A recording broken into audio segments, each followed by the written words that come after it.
রাধারানীর চরণ ধরে গিয়েছিলেন। যখন রাধারানীর অভিমান হয়েছিল, মান ভঞ্জন হয়েছিল, তখন গোবিন্দ সেই জয়দেবের লেখা পদ ওই রাধারানীর চরণে ধরে গিয়েছিলেন। সেই গীত গোবিন্দের যে লেখক, আমাদের বীরভূম জেলার সব থেকে একটা বড় মেলা হচ্ছে বাবা জয়দেব মেলা, তাই না? প্রত্যেকটা ভক্ত ছুটে যায় জয়দেবের মেলা। তো জায়গাটা তো জয়দেব ধাম ছিল না, ছিল কেন্দুবিল্ল গ্রাম।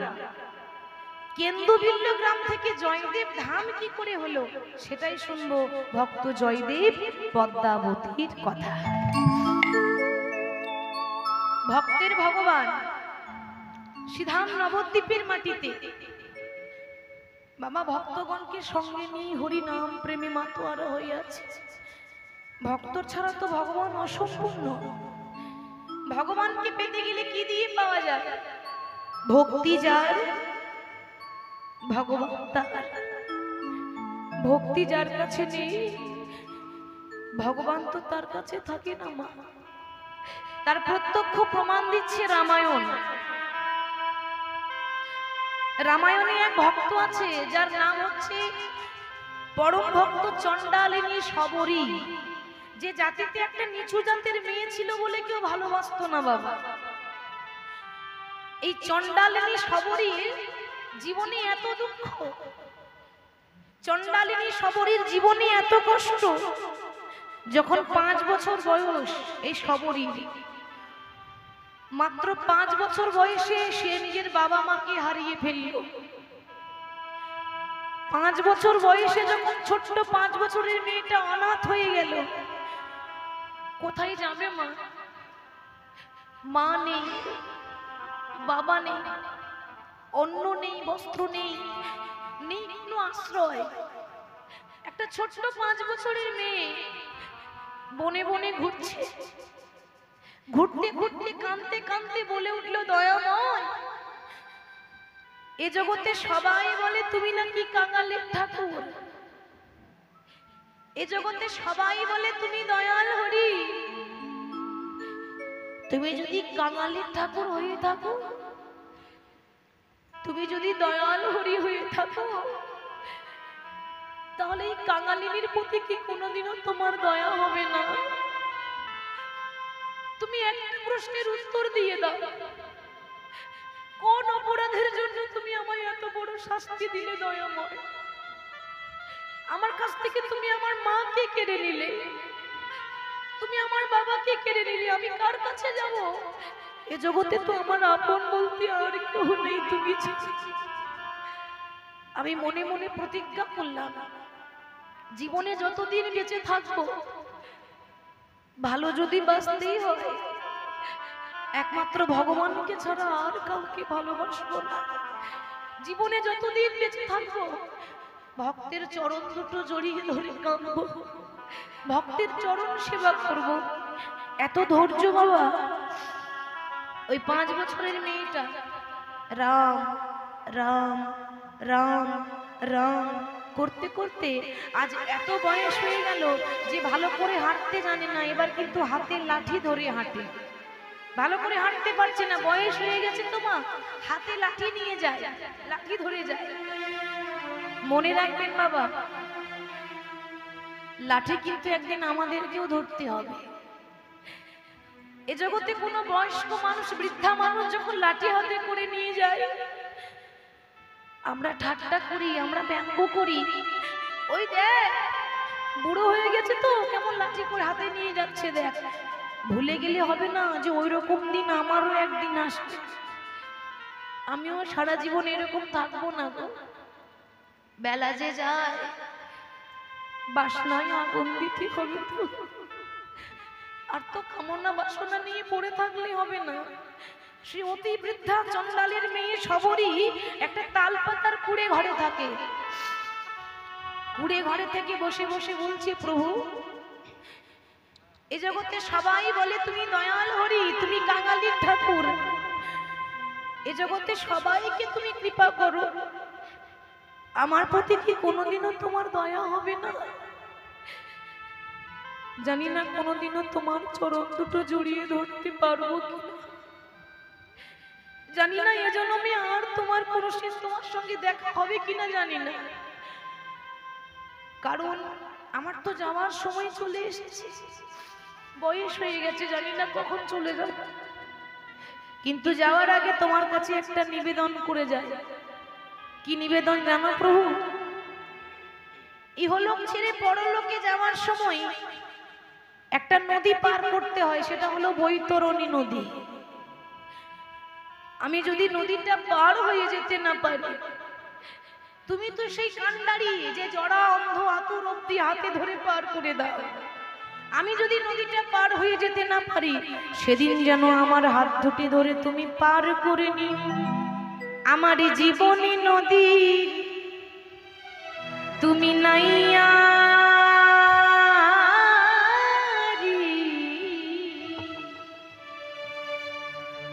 আমার ভবের খেলা সঙ্গ হলো রে,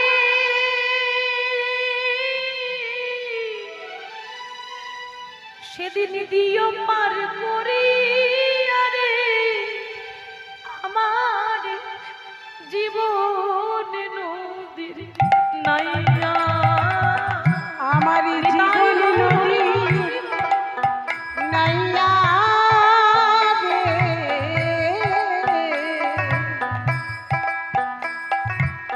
আমার ভবের খেলা সঙ্গ হলো রে, দিও পার করিয়া আমার জীবন নদীর নাইয়া। আমার জীবনী নদী তুমি নাইয়া রে, আমার ভবের খেলা সঙ্গ হলো রে, দিও পার করিয়া রে আমার জীবনী নদীর নাইয়া। আমার জীবন নদীর নাইয়া রে, ভবের খেলা সাঙ্গ হলো রে, দিও পার করিয়া আমার জীবন নদীর নাইয়া। বন্ধুরে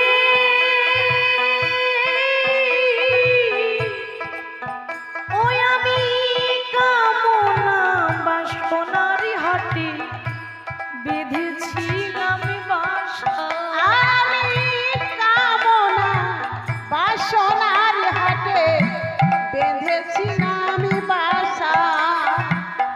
আমরা যে সংসারে অভিনয় করছি বাবা, যে সংসারে মায়ায় পড়ে আছি, এটা তো কামনা বাসনার হাট।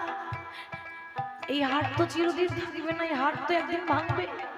সেই জন্য বলছি প্রভু, আমি কামনা বাসনার হাটে বেঁধেছিলাম বাসা, আমি কামনা বাসনার হাটে বেঁধেছিলাম বাসা। সেই বাসায় আমার আজ ভেঙে গেল রে, দিও পার করে আরে আমার জীবন নদীর নাইয়া। আমার জীবন নদীর নাইয়া রে, আমার ভবের খেলা সাঙ্গ হলো রে, দিও পার করিয়া আমার জীবন নদীর নাইয়া। তালপাতার কুড়ে ঘরে সবরই রামের জন্য অপেক্ষা করছি। ভগবান সবকিছু সইতে পারে বাবা, কিন্তু একটা বস্তু ভগবানের সহ্য হয় না। ভগবান কোনদিন ভক্তের চোখের জল ভগবানের সহ্য হয় না। ভগবান রামচন্দ্র সবরীকে দেখা দিল কোন দিন? যেদিন রাবণ মা সীতাকে হরণ করে নিয়ে চলে গেল, সেই দিন ওই পঞ্চবটির বনে রামচন্দ্র হা সীতা হা সীতা হা সীতা করে খুঁজছে। আমাদের মনে প্রশ্ন জাগবে যে মা গো, রাম তো ভগবান ছিলেন, তাই না বাবা? তাহলে যিনি ভগবান হবেন তিনি জানবেন না যে আমার সীতা কোথায় আছে? জানবেন তো। ভগবান তো সবার মনের কথা জানে। রাম ভালো করে জানতো যে আমার সীতা রাবণের কাছে আছে, তবু কিন্তু সীতাকে খুঁজছে কেন? জেনেও অজানা লীলা করছেন। তো উদ্দেশ্যটা কিন্তু সীতাকে খোঁজ করা নয়, উদ্দেশ্যটা হলো ওই শবরীকে কৃপা করব বলে রাম জেনে শুনে ওই পঞ্চবটির বনে প্রবেশ করেছে। অপেক্ষার অবসান হয়ে গেল। শবরীর তালপাতার কুড়ে যখন প্রভু রামচন্দ্র এসে দাঁড়িয়েছে, জগতের আলো যখন এসে দাঁড়ালো, শবরীর মনে আনন্দ আর ধরছে না। মনে মনে বলছে, প্রভু এতদিন পর তোমার এই অভাগিনীর প্রতি দয়া হলো, এতদিন পর বুঝি তোমার এই কাঙালিনীর প্রতি কৃপা হলো, কিন্তু এই জগতে আমার মতো অভাগিনী আর কেহ নাই। ছোটবেলাতে মা বাবাকে হারিয়ে দিলাম, আজ যদিও বা ভগবানকে পেয়েছি, যোগী যারে যোগে পাই না, মুনি যারে ধ্যানে পাই না, সেই ভগবান আমার কাঙালিনী দরজায় এসেছে, কিন্তু ভগবানকে যে বসতে দেব তার জন্য ঘরে একটা সিংহাসন পর্যন্ত নেই। এই জগতের ভক্তরা ভগবানকে বসাবার জন্য কত সুন্দর সিংহাসন পেতে দেয়, আমার ঘরে একটা আসন পর্যন্ত নেই। তাহলে ভগবান বসবে কোথায়? ওমা যে শাড়িটা পরেছিল 100 জায়গায় ছেঁড়া, ধুলো বালি নোংরা ময়লা লেগে আছে, কিন্তু মাগো কাপড়ের মধ্যে ময়লা থাকতে পারে, হৃদয়ের মধ্যে তো ময়লা ছিল না। কাপড়ের মধ্যে নোংরা থাকতে পারে, মনের মধ্যে তো নোংরা ছিল না, মন তো পরিষ্কার ছিল। ওই ছেঁড়া কাপড় পরে মাটির বারান্দার ধুলো ঝাড়ছে, মাটির বারান্দার ধুলা ঝেড়ে দিয়ে বলল, দয়াময় আমার কাছে তো সিংহাসন নেই, তবে শুনেছি তুমি ভগবান। এই জগতে সবাই বলে তুমি কাঙালের ঠাকুর, তুমি যেন নিজ গুণে কৃপা করে আমার এই মাটির ঘরটাকে সিংহাসন মনে করে গ্রহণ করো দয়া। ভগবান বললেন, শবরী তুমি আমায় বসতে তো দিয়েছো, কিন্তু আমার যে বড্ড ক্ষুধা পেয়েছে, আমায় কিছু খেতে দেবে না? শবরী মনে মনে চিন্তা করছি, হাই হাই ভগবানকে দেওয়ার মতো ঘরে আমার শাক অন্ন পর্যন্ত নেই, তাহলে কি ভগবান না খেয়ে থাকবে? বলে উঠল, প্রভু তুমি একটুখানি অপেক্ষা করো, আমি তোমার জন্য সেবার ব্যবস্থা করছি। ভগবানকে বসিয়ে রেখে শবরী বনে বনে ঘুরছে, ঘুরতে ঘুরতে ঘুরতে ঘুরতে হঠাৎ কুল গাছ দেখতে পেল। মাঝে কুল আমরা খাই, সেই কুল গাছে অনেক কুল দেখতে পেরে শাড়ির আঁচলে করে অনেকগুলো কুল পেরে নিয়ে এসেছে, কিন্তু মনে মনে একটা দ্বিধাবোধ রয়েছে, লজ্জাবোধ রয়েছে। কিসের লজ্জা? ভগবান তো 56 ভোগ সেবা করে, ভগবান তো দামি দামি মিষ্টান্ন সেবা করে, আমি কি কুল দিয়ে ভগবানকে সেবা দিতে পারবো? ভগবান কি কুল সেবা করবেন? কিন্তু বাবা ভগবান তো বলেনি যে আমাকে 56 ভোগ দিয়ে সেবা করো, ভগবান তো বলেনি যে আমাকে দামি দামি মিষ্টান্ন দিয়ে সেবা দাও। ভগবান বললেন, ভক্ত মোর, এই জগতে আমাকে দেওয়ার মতো যদি কারোর কাছে কিছু না থাকে, আমাকে অর্পণ করার মতো যদি কারোর কাছে কিছু না থাকে, প্রত্যেকটা ভক্তকে আমি একটা করে গঙ্গার একটা করে যমুনা তো দিয়েছি, এই গঙ্গা যমুনা দিয়ে নয়ন বাড়ি পরিশোধ করে হা গোবিন্দ তোমার হলাম বলে যদি কেউ ডাকতে পারে, আমি জন্ম জন্মান্তরের মতো তার কাছে দাস হয়ে যাইনি। তাই গৌর হরি বল। শবরীর কত ভক্তি দেখুন, সেই কুল আঁচলে করে পেরে এনে এবার সেই কুল যেই না প্রভু রামচন্দ্রের বদনে তুলে দিতে যাবে, অমনি মনে মনে চিন্তা করছে, আমি যে ভগবানকে দেব, ভগবানকে দেওয়ার আগে নিজে খেয়ে দেখতে হবে না কুলটা টক আছে না মিষ্টি আছে। কুলের মধ্যে যদি কোনো পোকা থাকে তাহলে তো আমার ভগবানের ক্ষতি হবে। ক্ষতি হলে আমার হোক, আমার দয়াময়ের জন্য কোনো ক্ষতি না হয়। কষ্ট হলে আমার হোক, মরতে হলে আমি মরবো, আমার ভগবানের জন্য কোনো ক্ষতি না হয়। তাই নিজে খেয়ে দেখছে যে কুলটা মিষ্টি লাগছে সেই মিষ্টি কুলটা রামচন্দ্রের বদনে তুলে দিয়েছে। মাগো আজকে শুধু ভগবান কাঁদছে না গো, ভগবান শুধু নয়, আজ ভক্ত যেমন কাঁদছে ভগবানও অঝর ঝরে কাঁদছে। ভক্ত যদি ভগবানের জন্য কাঁদে ভগবানও ভক্তের জন্য কাঁদে। একদিকে সেবা করছেন ভগবান আর একদিকে অঝর ঝরে কাঁদছে। মনে মনে ভাবছে হায় রে, এ জগতে মন্ত্রে তন্ত্রী আমায় সবাই ডাকে, যে যা নিজের মতো করে সবাই ডাকে, কিন্তু এই সবরীর মতো এমন চোখের জলে ভেসে আমায় কেউ ডাকে না। চোখের জলে ভেসে কেউ ডাকে না, এমন চোখের জলে ভেসে কেউ ডাকে না। চোখের জলে ভেসে কেউ ডাকে না, আমায় মন্ত্রে তন্ত্রে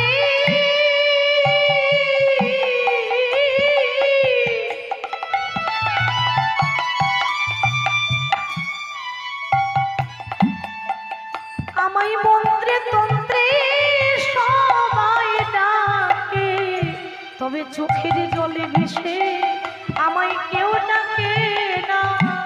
আমায় মন্ত্রে তন্ত্রে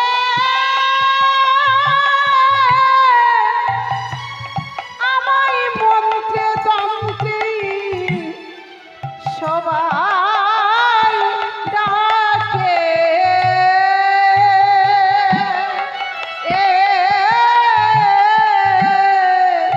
এমন করে চোখের জলে ভেসে কেউ ডাকে না। সবরীর এঠুকুল যখন রামচন্দ্র সেবা করছে, রামের পাশেই বসেছিল ভাই লক্ষণ। লক্ষণ বলে উঠলো, দাদা কি করছো তুমি? তুমি কিনা রঘুবংশের ছেলে রামচন্দ্র, একটা উঁচু বংশের ছেলে হয়ে একটা নিচু জাতের মেয়ের হাতে এঠুকুল খাচ্ছ, ফেলে দাও। আমি কথা দিচ্ছি আমি তোমাকে ভালো ভালো ফল এনে দেব। ভগবান তখন মৃদু হাসলেন, মৃদু হেসে বলল, ভাই রে তুই বাইরেরটাই দেখলি, ভেতরটা দেখলি না। তুই জাতটাই দেখলি, ভক্তিটা দেখলি না। তুই কি জানিস না, মুচি হয়ে সুচি হয় যদি কৃষ্ণ ভজে, সুচি হয়ে মুচি হয় যদি কৃষ্ণ ত্যাজে। শুধু তাই নয়, ভক্তিতে ডাকিলে আমি চণ্ডালেরও হই, কিন্তু অভক্তিতে ডাকিলে কোনো ব্রাহ্মণেরও নয়। ভগবান কার? ভক্তি যার, কৃষ্ণ তার। ভক্তি যার কাছে থাকে না, ভগবানও তো তার কাছে থাকে না। শ্রীধাম নবদ্বীপের মাটিতে গৌর হরি নামে প্রেমে মাতোয়ারা হয়েছেন ভক্তগণকে সঙ্গে করে নিয়ে। হঠাৎ মহাপ্রভুর মনে ইচ্ছা জাগলো যে আমি আমার বাড়িতে হরিদাসকে সেবা করাবো।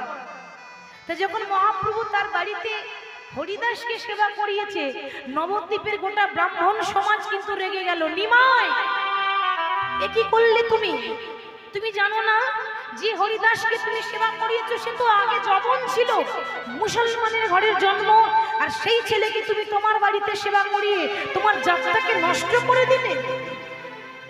মহাপ্রভু বললেন, ব্রাহ্মণগণ আমি জানি সে ছিল হারেস, হারেস থেকে হয়েছে হরিদাস, কিন্তু সে তো এখন বৈষ্ণব হয়েছে, সে তো এখন বৈষ্ণব ধর্ম নিয়েছে।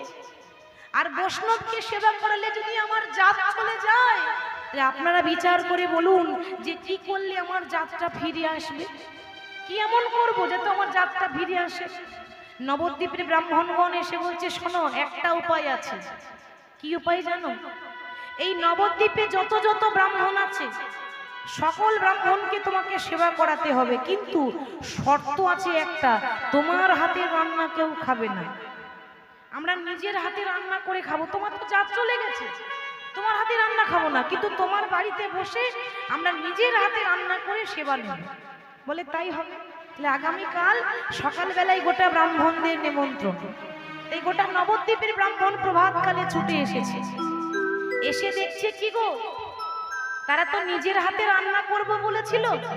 তাই নবদ্বীপে ব্রাহ্মণদের জন্য আমার মহাপ্রভু চাল ডাল শাকসবজি দিয়েছেন, রান্না করার জন্য উনুন দিয়েছেন, জ্বালানির জন্য কাঠ দিয়েছেন, কিন্তু মা উনুনটা যে জ্বালবে তা আগুন কিন্তু মহাপ্রভু দেয়। তো ব্রাহ্মণগণ ক্রোধান্বিত হয়ে বলল, নিমাই তুমি কি অপমান করার জন্য ডেকেছিলে? আমরা যে রান্না করব, তো চাল ডাল শাকসবজি সবই দিয়েছো, উনুন দিয়েছো, কাঠ দিয়েছো, আগুনটা দেবে তো, তাহলে উনুন জ্বালবো কি করে? মহাপ্রভু বললেন, কেন ব্রাহ্মণগণ, আমি তো শুনেছিলাম যারা প্রকৃত ব্রাহ্মণ হয় তাদের মুখ দিয়ে নাকি আগুন বের হয়। ঠিক তো বাবা, আগেকার দিনে তো এটাই হতো, সত্য যুগে ত্রেতা যুগে যারা প্রকৃত ব্রাহ্মণ মুনি ঋষি তাদের মুখ দিয়ে আগুন বের হতো। আপনারা তো ব্রাহ্মণ, আপনাদেরকে আগুন দেব কেন? আপনারা নিজের মুখ থেকে আগুন বের করে উনুনটা জ্বালিয়ে নেন। ও, তুমি অপমান করার জন্য ডেকেছো? এটাও কি সম্ভব নাকি কারোর মুখ দিয়ে আমার আগুন বের হয় নাকি? বলে হয় হয়, যদি প্রকৃত ব্রাহ্মণ হয়। আপনারা যদি অনুমতি দেন তাহলে এই কাজটা আমি হরিদাসকে দিই। যেই না হরিদাসকে ডেকেছি, হরিদাস প্রভু তুমি আমায় ডেকেছো? হ্যাঁ, এদিকে এসো, একটা কাজ করে দাও না হরিদাস, এই উনুনের মধ্যে ফু দিয়ে আগুন জ্বালিয়ে দেখিয়ে দাও যে পাণ্ডিত্য দিয়ে ভগবান পাওয়া যায় না, জ্ঞান দিয়ে ভগবান পাওয়া যায় না, শুধুমাত্র অটুট ভক্তি দিয়েই ভগবান পাওয়া যায়। হরিদাস যেই না উনুনে ফু দিয়ে দিলেন, অমনি দাও দাও করে উনুন জ্বলে গেল। প্রমাণ হয়ে গেল যে ভক্তি ছাড়া ভগবান লাভ হয় না। বিনা প্রেম সে নাহি মেলে নন্দলালা। প্রেম যদি না থাকে তাহলে কি হবে আমাদের উপবাস করে? ভক্তি যদি না থাকে তাহলে কি হবে আমাদের একাদশী করে? হৃদয়টা নির্মল হতে হবে। তাই হরি নামই পারে আমাদের হৃদয় শুদ্ধ করতে। ইহ জগতে সাবান দিয়ে স্নান করলে দেহ শুদ্ধ হয়, কিন্তু হরি নাম দিয়ে স্নান করলে আমাদের ভেতর পর্যন্ত শুদ্ধ হয়ে যায়। তাই শ্রীধাম নবদ্বীপে সুরধনির তীরে গৌর হরি হরি নাম করছেন। শোভাটি কেমন দেখো, সুরধনির কিনারায় সোনালি নূপুর দিয়া পাই। আমার মায়েদের বলছি, লক্ষ্মী মায়েদের একটু উলুধ্বনি দেওয়া যাবে? বাহ, এবার সবাই একটু হরিধ্বনি আর মায়েরা উলুধ্বনি দেন দেখি। নিতাই গৌর হরি বল, হরি বল। এবার সবাই করতালি দিয়ে গাইবে। সুরধনির কিনারায় সোনার নূপুর দিয়া পাই, ওই দেখো নাচে আমার গৌরাঙ্গরা। সুরধনির কিনারায় সোনার নূপুর দিয়া পাই, নাচে আমার গৌরাঙ্গরা। সুরধনির কিনারায় সোনার নূপুর দিয়া পাই, নাচে আমার গৌরাঙ্গরা। ওই সুরধনির কিনারায় সোনার নূপুর দিয়া পাই, নাচে আমার গৌরাঙ্গরা। করতালি দিয়ে হরি বল।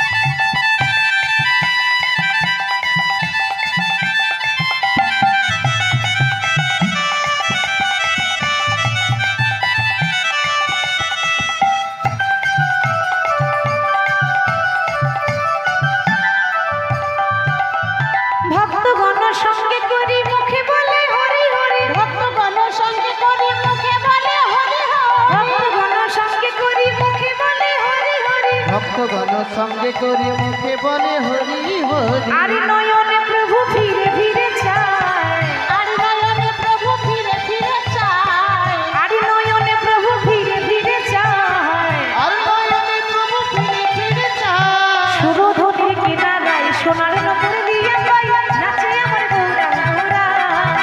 এবার সুরধনির কিনারায় সোনার নূপুর দিয়া পাই, নাচে আমার গৌরাঙ্গরা। সুরধনির কিনারায় সোনার নূপুর দিয়া পাই, নাচে আমার গৌরাঙ্গরা।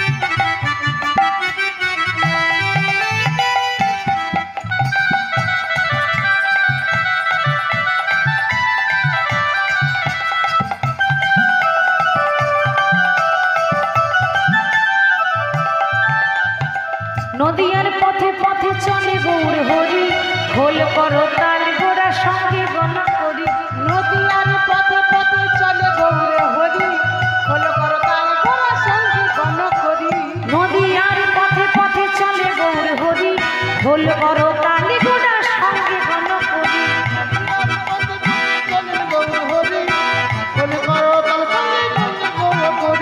ভক্তগণ সঙ্গে করি মুখে বলে হরি হরি ভক্তগণ সঙ্গে করে মুখে বলে হরি হরি ভক্তগণ সঙ্গে করি মুখে বলে হরি হরি ভক্তগণ সঙ্গে করি মুখে বলে হরি হরি। আর নয়নে প্রভু ফিরে ফিরে চায় তার নয়নে প্রভু ফিরে ফিরে চায় আরে নয়নে প্রভু ফিরে ফিরে চায় আর নয়নে প্রভু ফিরে ফিরে চায়। শুধু ধনির কিনারায় সোনার নকরে দিয়া পাইয়া নাচাই আমার গৌরাঙ্গরা দিবা সুরধরি কিনারায় সোনার নকরে দিয়া পাছে আমার গৌরাঙ্গরা আহা শুধু ধনির কিনারায় সোনার নকরে দিয়া পাইয়া নাচাই আমার গৌরাঙ্গরা ওই সুরধনের কিনারায় সোনার নপুর দিয়া পায় আছে আমার গৌরাঙ্গরা। হরি নাম করছেন আর ভক্তগণকে ডেকে বলছে ভক্ত মোর ওগো তোমাদেরও লাগি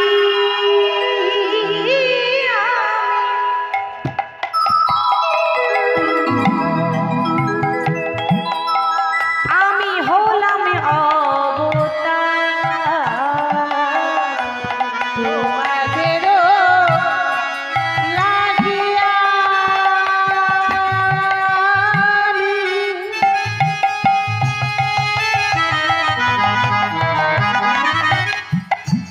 ওগো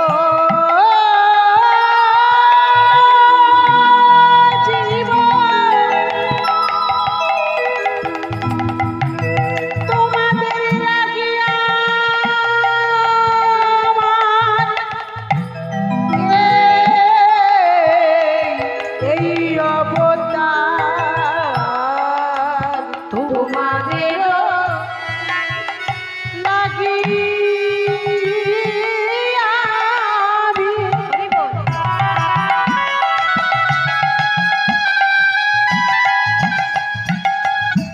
আমি হলাম অবতার ওগো আমি ছাড়া তোমাদের কে আছে আবার আমি ছাড়া তোমাদের কে আছে আবার?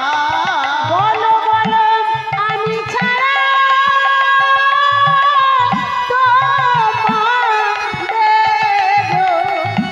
কে আছে আবার মোদের হরি ছাড়া আর কে ওগো হরি ছাড়া আর কেহ না মোদের হরি ছাড়া আর কে হরি ছাড়া আর কেহ না।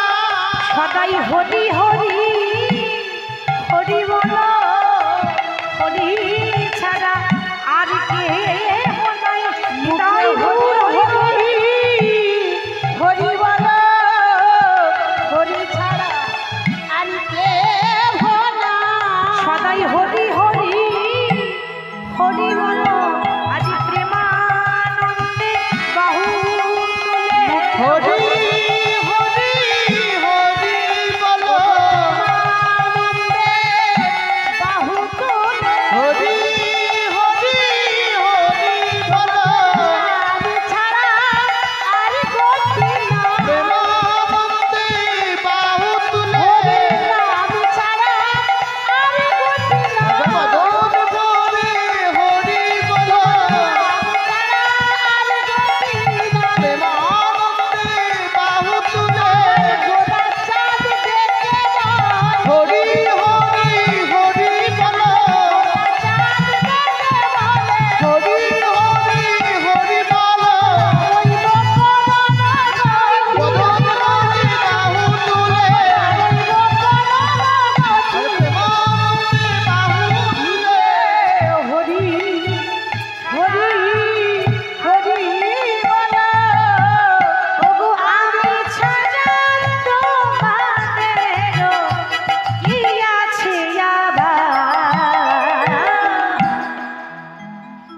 পেয়ে ভক্তগণকে নিয়ে মহাপ্রভু নামে প্রেমে মাতোয়ারা সেই শোভা দর্শন করে মহাজন পাশ থেকে কলম দিচ্ছেন, ভগবতী বিনোদ প্রভু চরণে ধরি চরণে ধরিয়া হরি নামে মহামন্ত্র লইল মাগি, হরি নামে মহামন্ত্র লইল মাগিয়া ভগবতী বিনোদ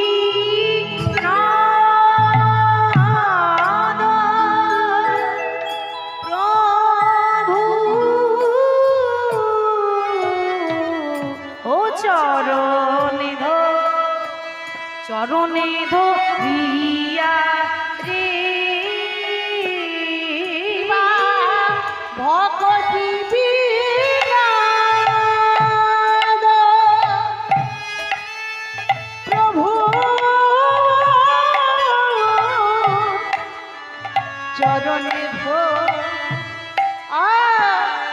চরণে ধরিয়া গো ভগবতী বিনোদ প্রভু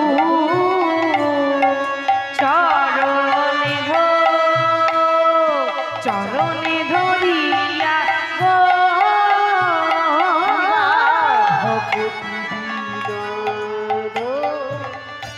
প্রভু